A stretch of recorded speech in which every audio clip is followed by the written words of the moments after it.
How many out there are Netflix members? Higher. Okay, how many are you using somebody else's account? And that's okay. Got it.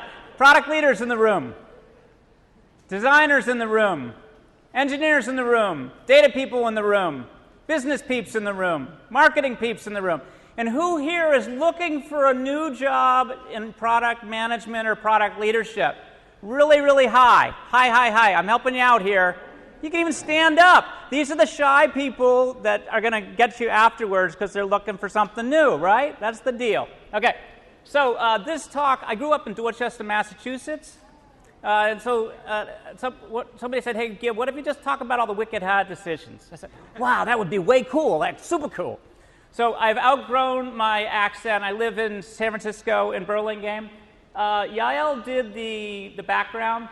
I'm just going to introduce two characters. So my first big product was Sesame Street Elmo's Preschool with Children's Television Workshop in New York City. Sesame Street. It was way cool. And then we started that company and then sold it to this dude who's another character.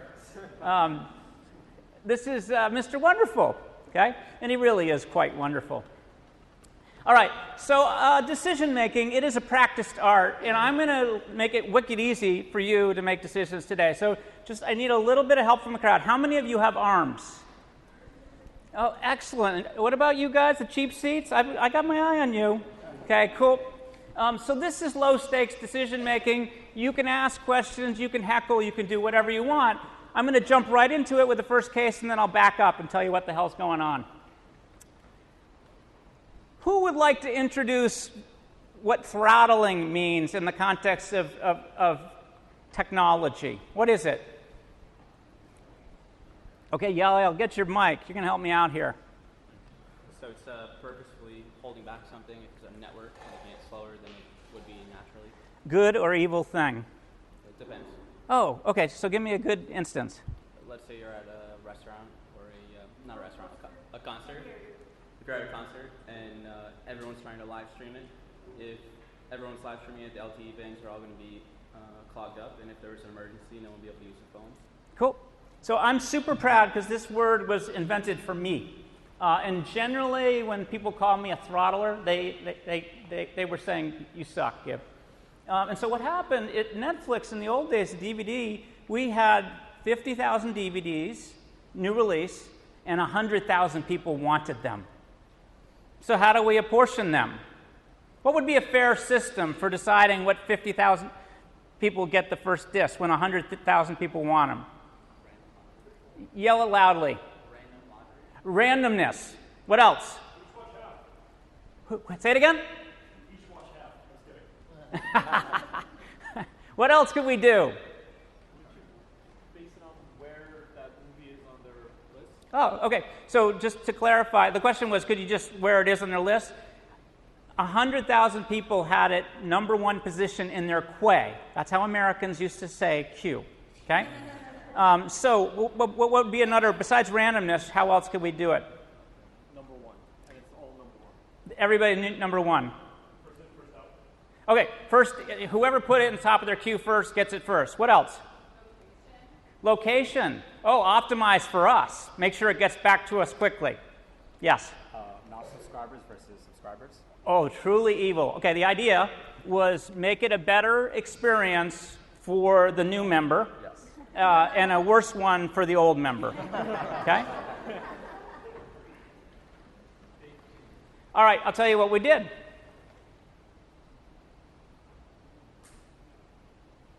If you had watched 30 DVDs that month, we put you at the back of the list. You had gotten an amazing amount of value out of the service, and if you hadn't watched any DVDs that month, you were top of the list. Boom, you get the DVD. Not inherently evil, I will maintain, but a couple of bright class action lawyers sued us and said we were throttlers. And the brilliance of this was just inventing that word because it sounded really, really bad. And the real failure was I had failed to disclose this in the terms of use. That was the mistake. If I had, all would be good. There's a $5 million class action lawsuit. For context, if we pay out the $5 million, no raises that year. Okay? Kelsey's not going to college. All sorts of badness happens.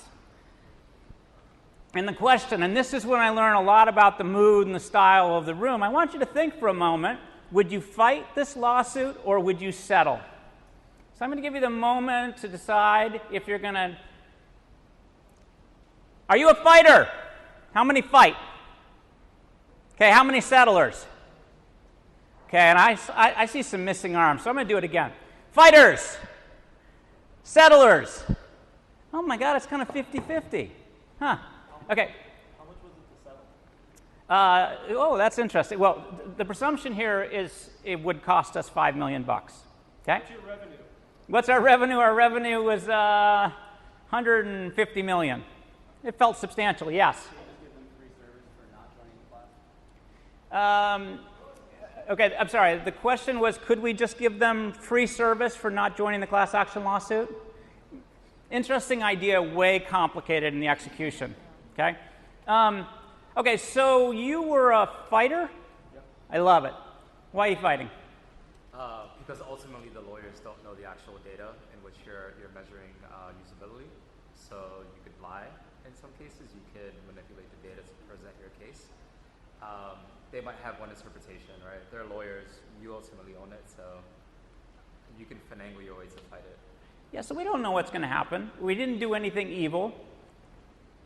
Why did anybody want to settle?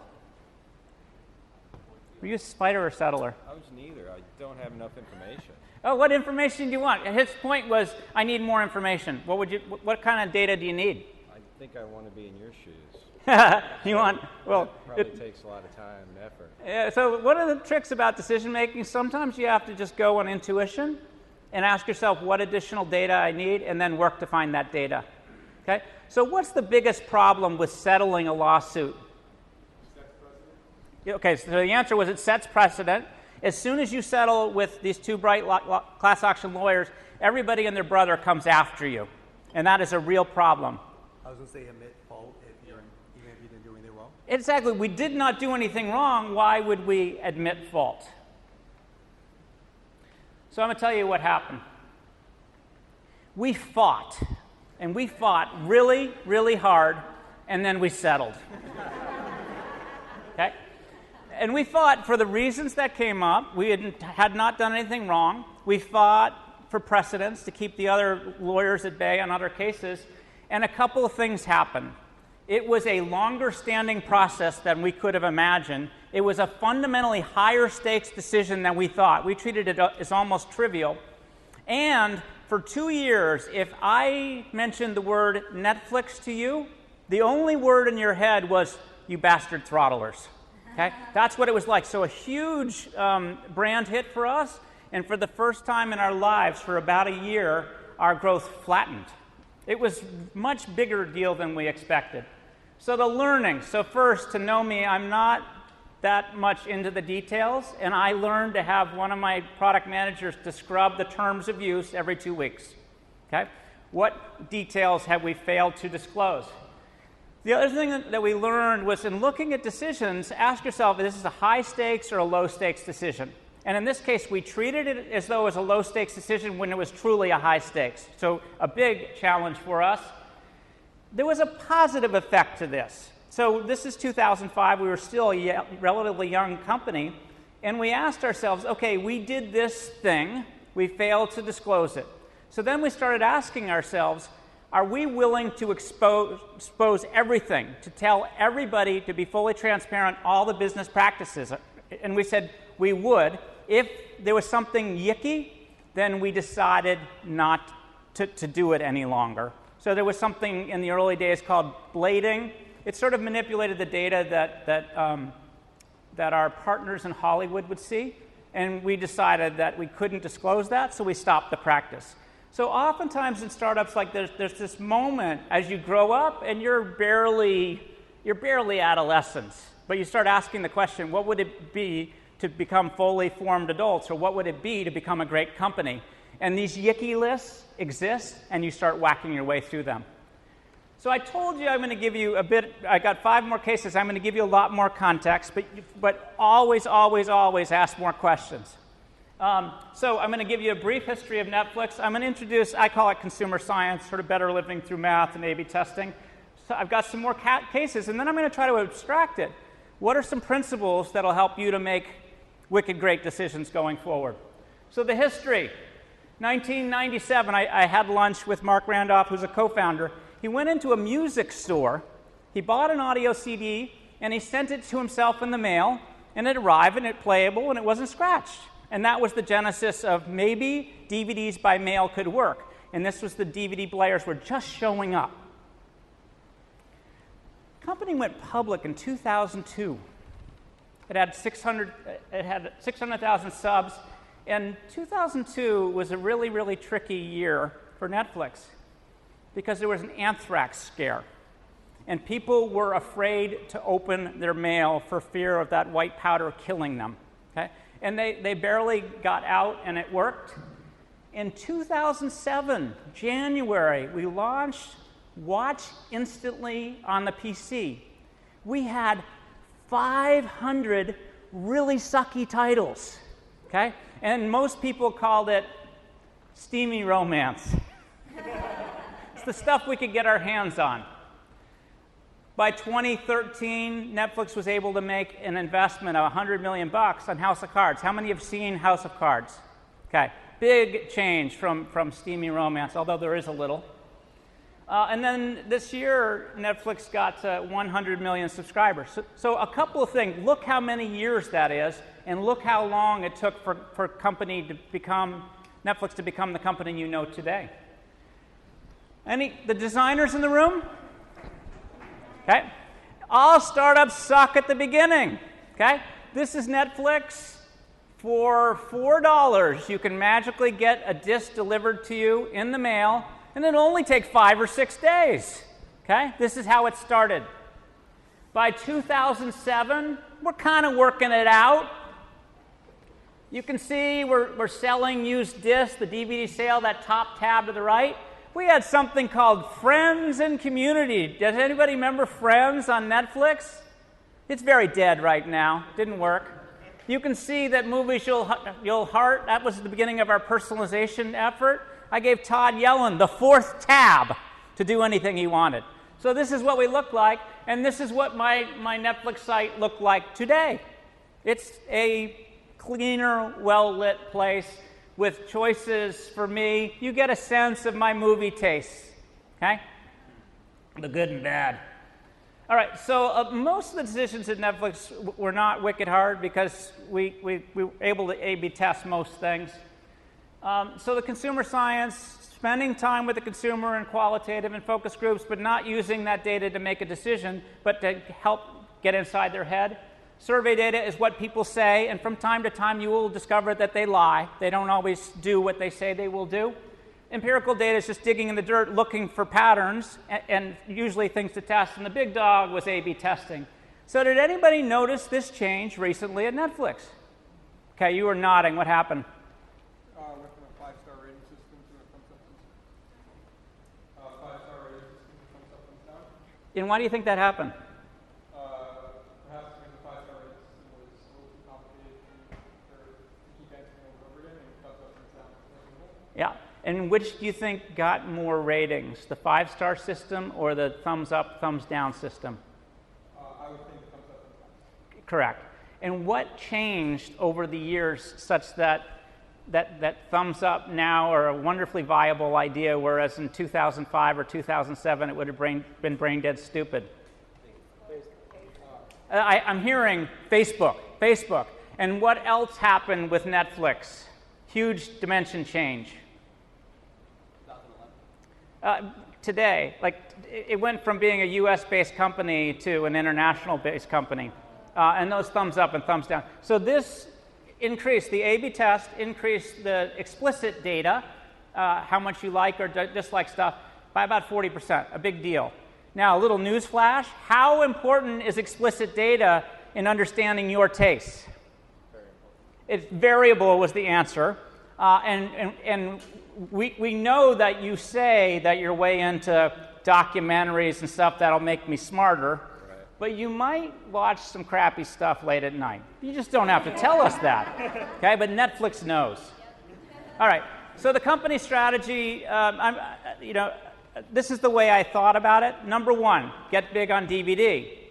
Number two, in 2005, we were going to lead downloading. That word streaming didn't even exist, and if you said it to a customer, they would say streamlining, and that sounded bad. Step three, expand worldwide, and we did not know this in 2005, 2007, 2008, but what's the next big chapter in Netflix's life? Original content. So that's where they are. And that only took 20 years, right? Okay. And then another concept that we thought hard about was creating this virtuous cycle. And so the basic idea is that the more customers that you have, the more attractive you can be to the hardware manufacturers like PlayStation or Wii or Xbox or any Samsung device that you buy that connects to your TV to create Netflix-ready devices. And the more of that you have, the more attractive you can get in terms of getting relationships with storytellers, and largely in Hollywood. And this virtuous cycle, imagine how hard it was to talk a hardware manufacturer in Korea into enabling their devices when you only have 1 million. But once you had 20 million, all of a sudden that's viable. And once you have 100 million, you can afford to spend $300 million on original content called The Crown. So this virtuous cycle, we thought about it a lot, and it was really, really hard to get things going. All right, so I have been a product leader at a bunch of different companies. The way I think about the job, it's my job to delight customers in hard-to-copy, margin-enhancing ways. And that's just a complicated way of saying in a way that makes money so you have more stuff that you can invest to deliver more goodness to the customers. So what is hard to copy about what Netflix does? Nothing is hard to copy. So would you recommend a startup launch today to compete with Netflix? Okay, it's hard, correct? Okay, so that was the first thing. Scale is wicked hard to copy. So Netflix can afford to spend $300 million in The Crown because they have 100 million customers. What else is hard to copy? The name. So this is the non-member site. Very simple, because would you trust it for $10 a month with your credit card? Yes, because you know and trust Netflix. If you looked at this non-member site 12 years ago, we had to say a lot of things that please, please, please, please give us your credit card, okay, to build that trust. But brand is super hard to copy. What else is hard to copy? Getting the content, okay? And that's a scale issue, but I totally agree. So those are license deals that other people can't get. But I put that in the economy of scale bucket. What else? Any engineers in the room? Anything hard to copy about Netflix? The personalization is a great example of a unique technology. Netflix knows tastes of 100 million people worldwide. Question, do people in France like Hollywood blockbuster movies? Yes or no? I hear both, and the answer is yes. Apparently, Hollywood makes its business in universal themes. Okay? So that was a big surprise to Netflix, but they know that. So these are the things that are hard to copy. The network effect, it didn't come up, but that Facebook, for instance, has a huge network effect. That virtuous cycle that I talked about earlier is a form of network effect. So in deciding what the strategy is, I think about how do we delight customers in these hard-to-copy, margin-enhancing ways that makes a business. All right, so my job was to improve retention. Anybody want to guess what % of customers cancel each month today? So what? I hear 3%. Other numbers, higher or lower? You're at 1? Yeah, I love your youthful enthusiasm, okay? Thank you. Now, you're the curmudgeon in the room. You're the skeptic, the 20. Okay, so the answer is 2, okay? 1 point. One of those 2 points, why are they not renewing? They have no money. Yeah, there's no money in their account. And the second reason, they have no time, or it's summer. And you know what? I should not be binge watching all summer long. Those are the 2 reasons people cancel. Reed Hastings talks about the competition today. He's the CEO. Sleep. Okay? You guys are sleeping. All right. So here are the strategies. I'm going to look smart for a second, then I'll tell you how stupid we really were. These are 4 ideas that we thought would be important. Personalization, instant delivery of DVDs, getting the DVD the next day in the mail to you, or streaming. The margin enhancing, we had no idea how to make money, so we did a lot of price and plan testing. The service used to be 3 DVDs on your television for $22 a month. And then we learned that the rest of the world wasn't like us. They were neither LA movie buffs that needed all those DVDs, or, I think we're probably the same, Silicon Valley freaks. And then the last idea was just make the service simple. And then for any of these strategies, at any moment in time, we had a bunch of projects or tactics that we were experimenting with to see if these strategies were true. Does anyone remember the Netflix prize? Cool. So we had 2 engineers working on collaborative filtering. We put out $1 million to the community, and suddenly we had 10,000 engineers. It was amazing. So for any of these strategies, these are the projects at any moment in time. This is what you might see in the course of a few quarters. And then the other important thing is we were measuring our way against how are we making progress. So here's a wild one. This was a proxy metric for personalization. The proxy metric was if you gave us ratings, there must be some sign that you get value from the service and you believe in the personalization. Why else would you give us the data? So the question is, what percentage of customers at the end of their first 6 weeks with the service gave us at least 50 ratings? 50. So I want to hear the skeptics and curmudgeons. Anybody want to start with a number? It's Price is Right time. 70%. What? 10%? What'd you say? Oh, you're 7. You are truly a youthful optimistic. I love it. Okay? I heard a 30 over here. How come you guys are so enthusiastic about Netflix's ability to get explicit taste data? Are there any small numbers here? 5, 4. Yes? 20? Okay, well, now I'm just going to reveal the number. Usually it starts at about 0, 1, 2, 3, 4. You were pretty damn close. So it's about 28 to 30, those first 6 weeks, back in the day. These are the metrics that we measured progress on the other strategies. The idea is we had a strategy, we had tactics or projects, and we had metrics that help measure our progress. Okay, I said I'll look stupid. I'll give you a couple of failed theories. The idea was a more entertaining site experience would improve retention. You'd show up, Max would start talking to you. It was very witty. It was based on You Don't Know Jack. Does anybody remember that game from Jellyvision? Okay, this was a failed theory, okay? It in fact, made retention worse. Poor friends. So the idea was we would help you isolate great movie ideas from your friends. We'd build a social network. This is before Facebook. What's wrong with your friends? Yeah, you could say it in more crass. Your friends have sucky movie tastes, okay? We thought we could solve it through math, and we couldn't. All right, so I've given you some context, so I've got some more decisions, more cases for you. Again, how many of you have arms? You guys, you're with me or you're against me? Okay, it's 2005. We sent 60, 70 people over to London to launch a DVD rental business by mail. We aspire to become an international company. We're going to get out there. We're going to be first, and we're going to learn, how this works.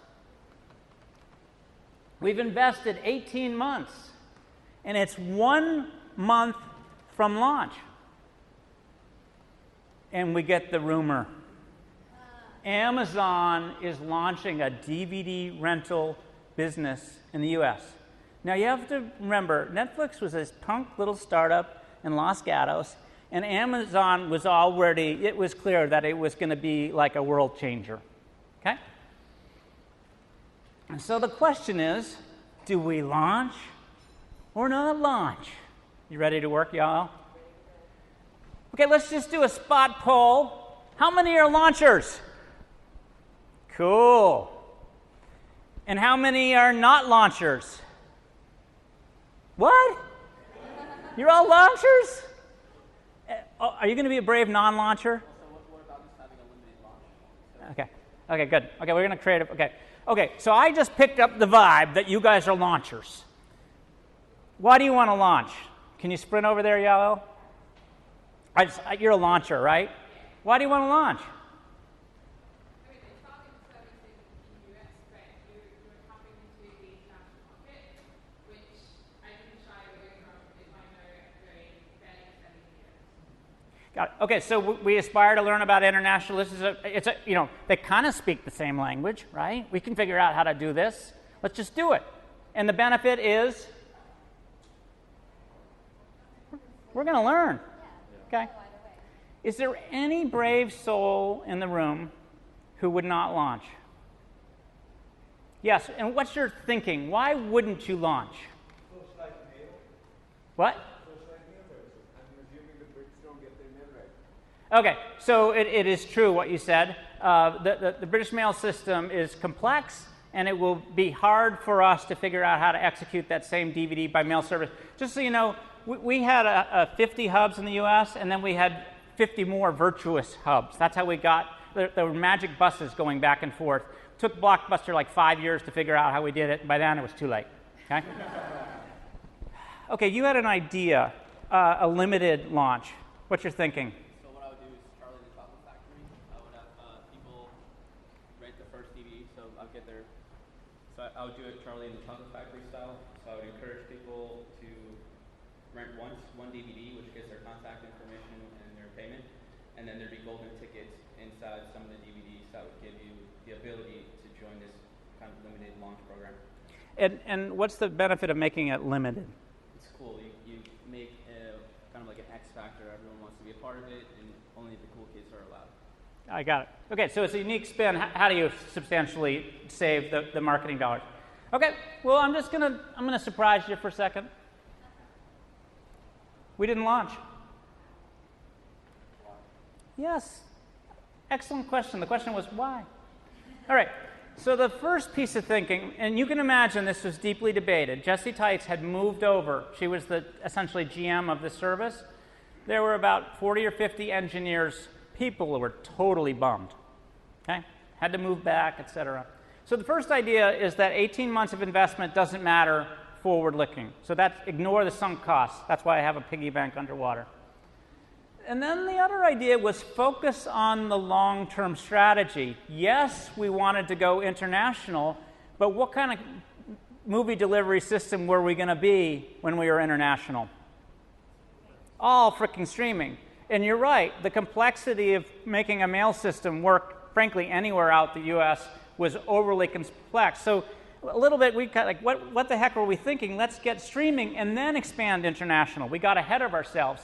But this became a story. You would join Netflix, and within your first week, they would tell you about the time that we were all set to go. One week from hitting the button, and we decided not to do it. And became this very symbolic thing about focus and the power of no. What did we do with those 70 people? What did we put them on? Streaming. What else did we put those engineers on? Vacation. We put them on personalization and streaming. Okay? Oh, by the way, did Amazon launch a DVD rental service in 2007? Yes. No. It wasn't until like 3 or 4 or 5 years. It was a rumor. We picked it up in Hollywood. You know, sometimes there's fake news down in Hollywood. All right. So the next one. I have purposely created the worst possible design, or actually I didn't create it, I found it. Do a Google search. So notice the Monster House ad banner. It's a new release in a theater. So the idea was we're going to help movie theaters to get people in the theater those first 6 weeks before we get a DVD. And notice the give a dad a gift he'll use. Okay? The idea is trying to get you to get a subscription for your dad instead of cheating and using his account. By the way, it's not cheating. It really isn't. Don't worry about it. Okay, so the idea is, should we launch advertising? One thing novel, Netflix had the envelopes, and we could actually do ads on the back of the envelope. So this is probably one of those 4th of July movies. What was it called? Independence Day. Thank you. Okay, so we tested advertising. My first question is, did it cause 1 out of 100 people to leave the service because there were these big honking ad banners on the site. In fact, it's more intense than that, 1 out of 1,000. Did advertising in A/B tests cause people to cancel? What's your intuition on this one? Okay, I got a lot of no's. Do we have some people? Yes. Anybody? You believe? Okay, there's 2 of you. What's your thinking? Y'all? You do not like ads. Yeah. And pass it behind you. I feel like I'm used as a product, so the user being the product that you're trying to sell the ads to versus being more independent. I'm totally with you. Okay, and so the question is, these 2 would have canceled, maybe. I could challenge you on that. So I'm going to tell you the results. We A/B tested it. There's no retention hit. Why do you think we didn't see a retention hit? Maybe it wasn't that prominent enough. The statement, it wasn't that prominent. Think about 2007. Every freaking website had ad banners on it. So you didn't actually notice that Netflix didn't. Okay, sort of the way. But this is an example of real insight via A/B test. Now, we were not making money, and this, we knew that the ad sales team could deliver $20 million in high margin revenue. Like, we would be profitable, Wall Street would like us, my daughter Kelsey could go to college. Okay? So, do you guys launch it or not? You're my 2 anti-ad team. You just do thumbs up or thumbs down. The money's on the table. 1 yes, 1 no. So we debated a little bit, and we decided that we would launch. We made the money over 2 or 3 years, and then we killed it. A couple of years later. Why did we kill it? Sucky customer experience. Who was going to be great at advertising? It's one company, starts with a G, frickin' Google, okay? What did we need to be great at? Content, personalization, streaming. What were you going to say? Sorry. Content. Yeah, it's the content, Steve. So, and what happened is we made the money, our stock went up, et cetera, and then it was one of these issues where we had different needs over time. So the first thing we learned, testing worked here. But the idea was, this is a multi-stage rocket. I'm sure I could have found a better image. But the idea is different stages in a company's life, you need different things. So we needed to show a path to profitability in the earlier days. Later, we had made it work. We had figured out the magic of a $10 a month plan and streaming. And then I'll tell you how advertising got killed. I created the advertising. I also created a previously viewed business. In total, they delivered $40 million in operating income in a year, and that was really the first year we made money. And Reed sort of took me aside and said, hey, thanks for all the good work, and I need you to kill it. Okay? And his belief was good is the enemy of great, so there was no way that we were going to get great at streaming or personalization if we were sort of hacking around with previously viewed and advertising.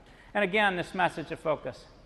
All right, the local Blockbuster in Burlingame, California is now a pet store. I love that, okay? And a couple of things. Blockbuster had an opportunity to buy Netflix in 2002 for $50 million, and they chose not to. It's too expensive. Good decision, bad decision. Okay, very bad. And then finally, the sleeping giant awoke. So they launched a DVD by mail service. They weren't really competing, and then they got super aggressive. So they got to about 1 million subscribers up against our maybe 8 or 10. And they said, if you're a Blockbuster by mail person, you can get your discs in the mail, but you can also go to the store and you can trade your disc instantly. Okay? So you don't have to wait a day or two. Just go and just swap them out in the store. And they called this Total Access. Now, we had just launched Watch Instantly. And some bad things happened. Our business went flat again because of what Blockbuster was doing. Super aggressive. And the question is, we thought about all three of these things. Anybody know what Redbox is?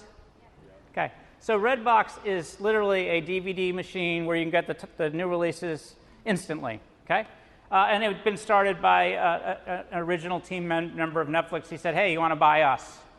Do you guys think that's a good or a bad idea, buying Redbox?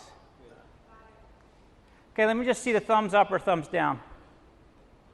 Well, it's mixed. Okay, what was your thinking on the good? Gives you a physical footprint without an investment area. Good. So it gives us what we need instantly, physical footprint, build awareness and trial. And you had something else? Yeah, and you can't stream and Oh my goodness, you can't stream in this. This is a bridge to the past. And that was our basic logic in saying, okay, let's take the Redbox deal off the table. So we had a couple other choices. We could lower prices. At this point, we're down to $17 or something, and we knew that we would grow again if we could lower the price to $14, or we could do nothing. How hard do you think it was to do nothing in this stage? Very, very, very hard. All right, so let's get into it. How do you think this works financially for Blockbuster?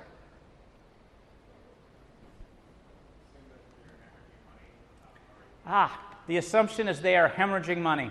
So what are your assumptions? They're going to spread out last year by just spending down. Yeah, so let's ask the key question.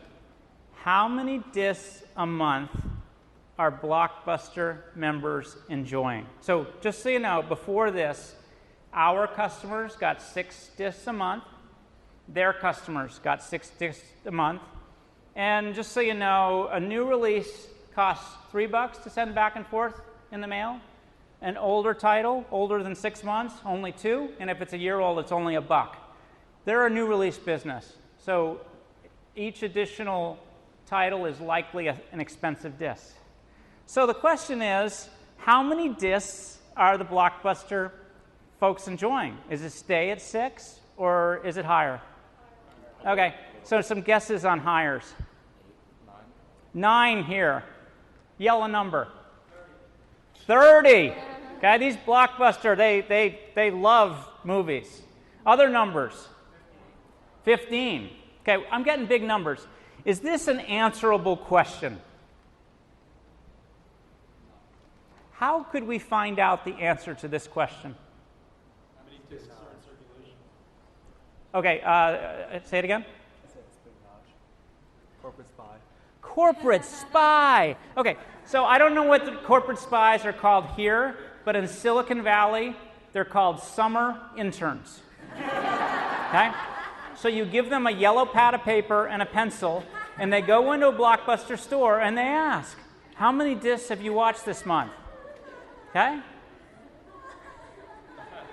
So what's the answer? It was like 10. So now you know this.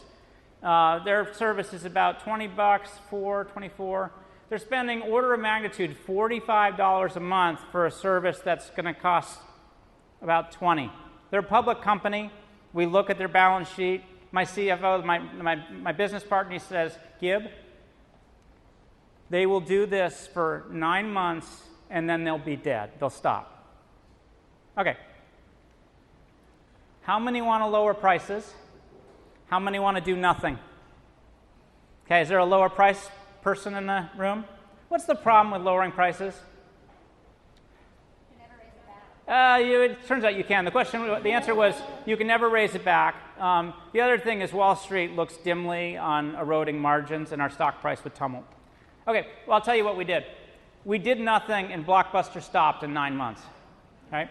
So this was a really interesting one for me. I learned from this, making decisions, they're usually good if you do it quickly. You make a provisional decision. We will do this if we observe this, and then you go frickin' get the data.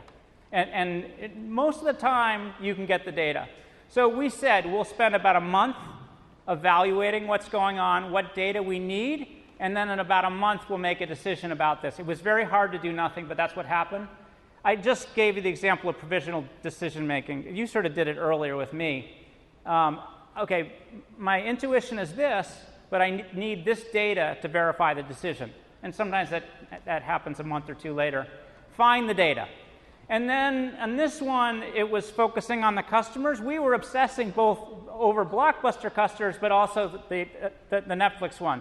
But we really got to know these people who were really, really loving the Blockbuster service. And it was a good example of us obsessing over the customers. And then the focus on long-term strat. Eventually, what was our big response to Blockbuster's Total Access program? What did we do exceptionally well? We went high on streaming. You know, what's better than instant delivery? So that was focus on the customer and long-term strategy. Okay, I got another one. I'm really curious if your thinking changes. So it's 2007. We want a partner who will let you watch stuff on your television. We did this painted door test, and we discovered about 20% of our customers were willing to spend $80 for a magic box that would let you watch movies on your television. 10% of our customers at this time are streaming at least 15 minutes a month, the smallest increment of a TV episode, some increment of value. High demand for this potential device, but our investors, Wall Street is wary, and our potential partners, Xbox, the Wii, the PlayStation, they were very wary about this plan. Why were they wary? The answer was they wanted the content. What was your answer? They make hardware. They make hardware, and we're going to have a frickin' inside track, and they'll think we can never compete with you. Okay? Why was Wall Street wary? Yes, software, high margin, hardware, low margin. Think about our expertise in doing what Apple does, of sending the right stuff across the big ships at the right moment in time at the right volume. And Wall Street's like, you'll never pull that off. We're 1 month from launch. How many here are launchers? How many are not launchers? Okay, so now imagine you're at Netflix and you remember the UK story. And we decided not to launch. So what happened to the poor team? We threw them out of the building, and that's, anybody remember Roku? This was the formation story for Roku. We threw them all out of the building, and now I think they're actually going to have an IPO this year. And they learned how to be great at hardware. So the learnings here, so this is one I feel stupid about. It was actually our CFO who said, hey, Gib, we can't sell this to Wall Street. We just can't sell it.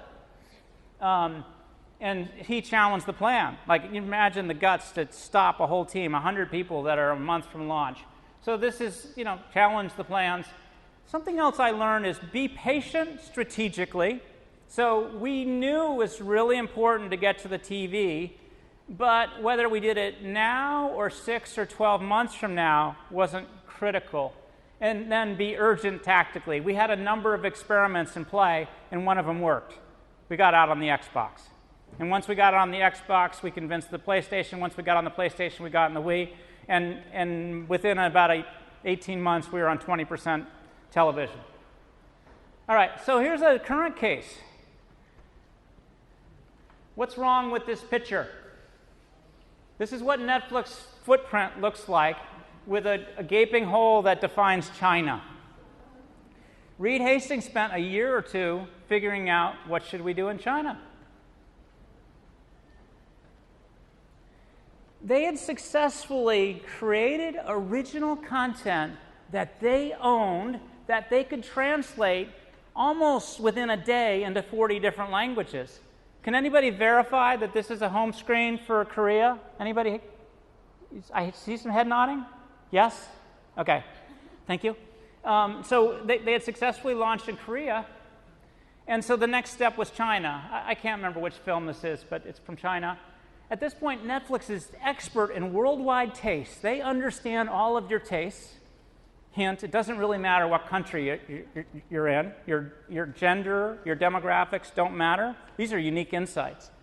And expert in localization. Chelsea Handler, within a few hours, she's an experiment in live. She's translated into 40 countries within a couple of hours. It's just mind-boggling. Okay, so how should Netflix get into China? What should it do? Yes. Nothing. Y'all, can you get the mic over there?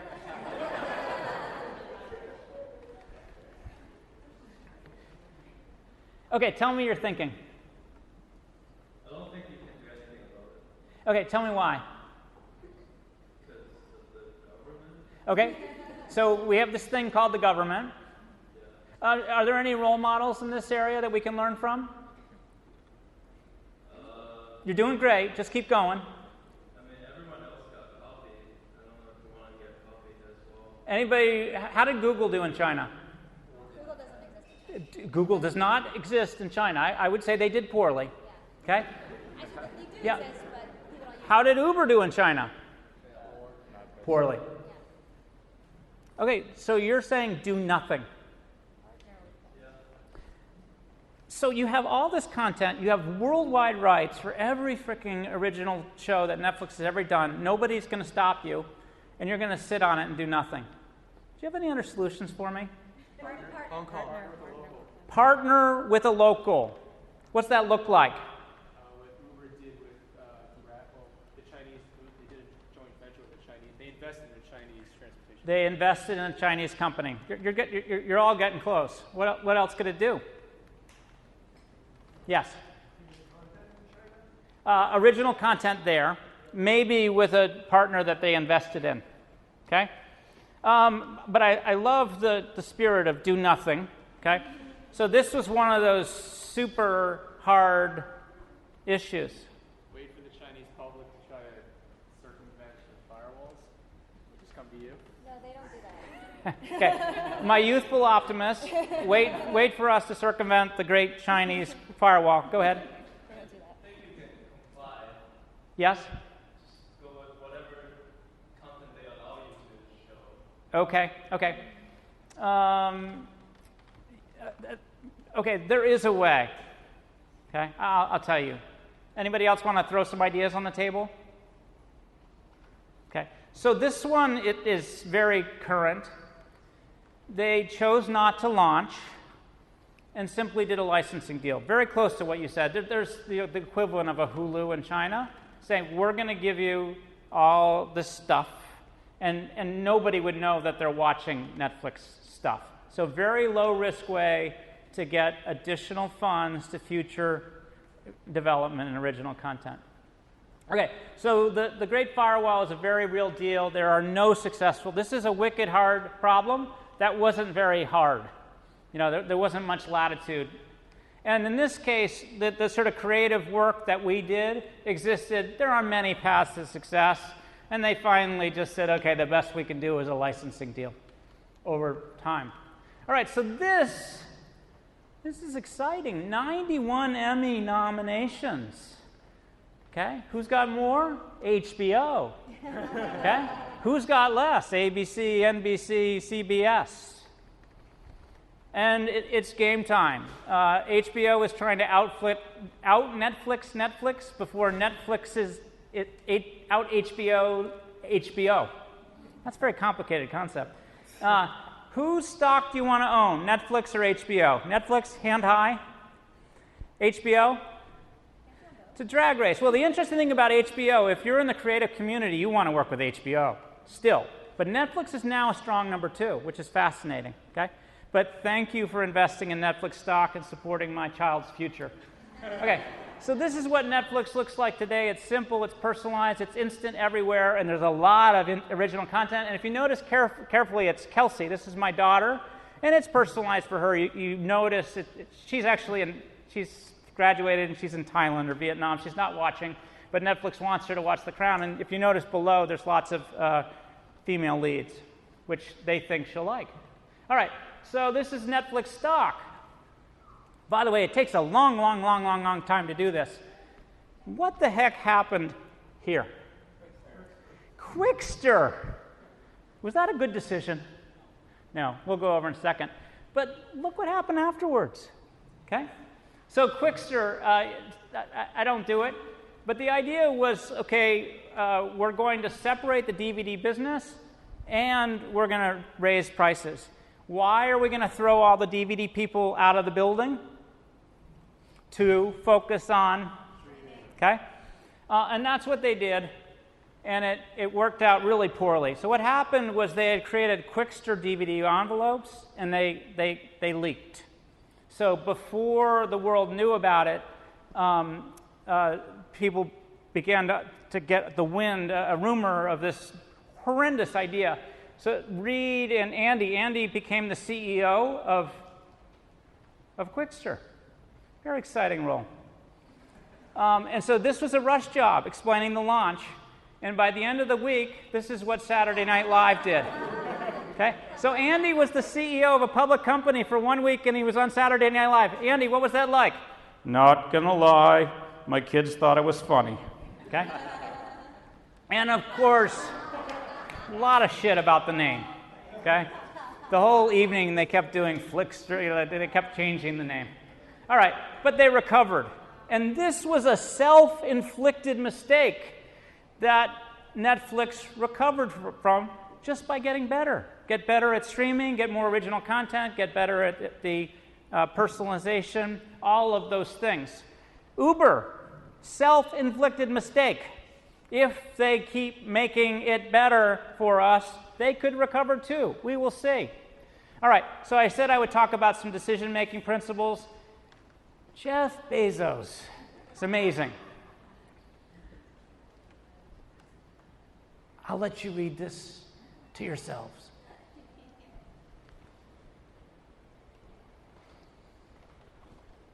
So look at the result. You don't want slowness, you want speed. You don't want risk aversion, you want bold bets. You don't want failure, you want success. And you want to experiment with everything. Now, Jeff, what he points out is he points out this difference between one-way door decisions and two-way door. And his description is these one-way door decisions are huge, and you can't back out of them. They require slow deliberation by really broad, high-judgment teams. You got to get the whole management team and the board thinking about it. But newsflash, very few decisions are one-way door decisions. Most of the decisions we made are over here. And it really gets you focused on how do you make a decision quickly and empower these small teams to figure out quickly what to do right. So that's his little, like he writes every annual report is mind-boggling to me. All right, so this is what I learned. In making decisions, the first thing you want to do is frame the stakes. Is this a high impact or a low impact? Is it a one-way door or a two-way door? And then talk about the timeline on making a decision and what the process is. Who's going to make it? What data or information you need? Embrace consumer science. So I don't have to talk about all the right decisions that Netflix made. A lot of them were easy because of A/B testing. The thumbs up, the thumbs down, what have you. Have a strategy. Be clear about what the tactics are and measure your effectiveness using metrics. Remember that P2 greater than or equal to 50 is a proxy metric to guide whether or not personalization would work. The other thing I've learned is be patient strategically. Netflix was very, very patient about eventually getting onto every TV in the world. Okay? But urgent tactically. There were lots of experiments happening at any moment. Well, we'll work with Roku. No, we'll work with Xbox. No, we'll work with Wii. And that's just the way we thought about it. Obsess over your customers. So this is where Bezos is freaking amazing. He says if you just obsess over what your customers want, you will do forever good because they will never be satisfied. And it'll always give you this higher bar to chase after. All of you can think about something that would make Netflix better today. That's easy. Amazon, too. So if you obsess over the customers, things will happen. This has taken me, I didn't understand this in real time at Netflix, but I've learned to care more about delivering customer value than I do about shareholder value. And that's taken me 10 or 15 years to really learn. I doubt that Bezos talks about delighting customers in margin-enhancing ways. He's probably saying, obsess over your customers. And that's been a hard thing for me to learn. Make your decisions quickly. If it's a low stakes, have a bias towards action. You'll learn quickly. If it's a high stakes, make a fast provisional decision, and then be clear about what additional data you need to make it right. And that is an important, it was hard for me to decide when do you make a slow or fast. I said always fast, but some of these can be provisional. I need more data. The blockbuster with the corporate espionage, call me summer interns, was a case of getting more data based on a provisional decision. All right. So Netflix, I've been married 25 years. I grew up in a family where good fights make good marriages, okay? And I'm used to inciting debate, then making a decision, then do. The thing that was wild about Netflix was you and I could debate, we could totally disagree, we could go with yours, and I'm like, I'm totally on board. And that concept of disagree and commit, if you look at Amazon's leadership principles, you will see the same thing. At Netflix, we called it well-formed adults. Yes, you can be emotional. Yes, you can care and be passionate. But if we've made the decision, now we're all executing together. It was art. It was artistry. All right. And the other thing, we didn't know the answers to any of this. And so the idea was that learning is fundamentally more important than knowing. I've had you practice decision-making today, with your arms. If you have a CEO or a VP or a muckety-muck or whatever they are, come to you and ask, what do you think I should do? Think. And just fricking answer the question. Okay? That is great decision-making practice. And do it as often as you can. How many of you remember the high-stakes Amazon launched a mobile phone? Anybody remember that? Like a huge failure, right? They freaking shrugged it off. And guess who the leader is in voice today? How many of you own a Amazon Echo, Call Me Alexa? Okay? That's just astounding. They shrugged off that failure and then moved on to the next thing. The Quickster, if you ask what the heck happened at Netflix, a Quickster read will basically say it was a lack of humility. He had made a lot of great decisions and then was overconfident that customers would handle two websites, one for their DVD and one for streaming. Okay? He lost his humility. So stay humble. I love Facebook. Facebook went public, and then in the midst of it, they bought a company for $18 billion called WhatsApp. Right? They are now doing drones to deliver internet to all of Africa. They're doing VR, AR. They are maintaining the same risk profile they had as a startup, and that is what's required if you're going to build a great company over the next 20 years, as opposed to playing it safe or football, doing prevent, devent. Those are bad things. So in this decision-making, keep asking myself, am I willing to make some bold bets along the way? All right, so the best way to predict the future is to... Yeah, I heard great things. Create it. A/B test. You're totally with me. Okay, so most people, the best way to predict the future is to invent it, but I've done just what you guys suggested, which I love. Act, learn, build, repeat, and get that cycle of learning that you applied at next wicked hard decision. So with that, I am happy to answer questions. I'm a total Twitter neophyte. So, follow me or whatever you're supposed to do there, okay? And you're not going to find me on Snapchat. Anyways, and I'm also going to hang out. I definitely want to meet with the people that are looking for their new product management role.